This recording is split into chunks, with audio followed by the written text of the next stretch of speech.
बिस्मिल्लाहिर्रहमानिर्रहीम। ये 4-5 दसंबर 2021 ਦੀਆਂ ਗੱਲਾਂ ਆ ਲਾਇਆ ਸੀ ਟਨਲ ਦੇ ਵਿੱਚ ਪਪੀਤੇ ਦਾ ਬੀ। ਉਦੋਂ ਤੋਂ ਬਾਅਦ ਬਹੁਤ ਸਾਰੀ ਮਾਹਰੀਨ ਨੇ ਰਾਏ ਦਿੱਤੀ, ਫਿਰ ਮੈਂ ਕਿਹਾ ਅੱਲਾ ਦੀ ਸਪੁਰਦ।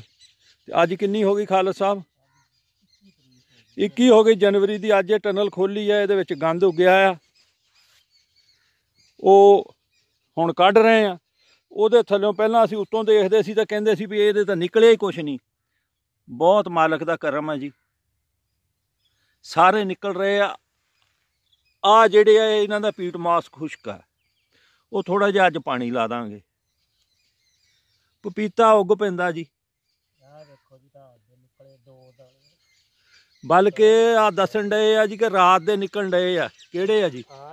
ਹਾਂਜੀ, ਉਹ ਰਾਤ ਦੇ ਨਿਕਲੇ, ਇਹ ਨਿਕਲ ਰਿਹਾ ਜੀ ਹੁਣ मौसम बदलने दे नाल। अगर सर्दी दे विच लाया जाए तो फिर इसकी गरमैश का बंदोबस्त किया जाए। एक तो टनल उच्ची चाहिए सी, दूसरा हीटर या बल्ब चाहिए सी। मैनू सारे दोस्तों ने दसिया सी भी ये तेरा लेट हो जाना।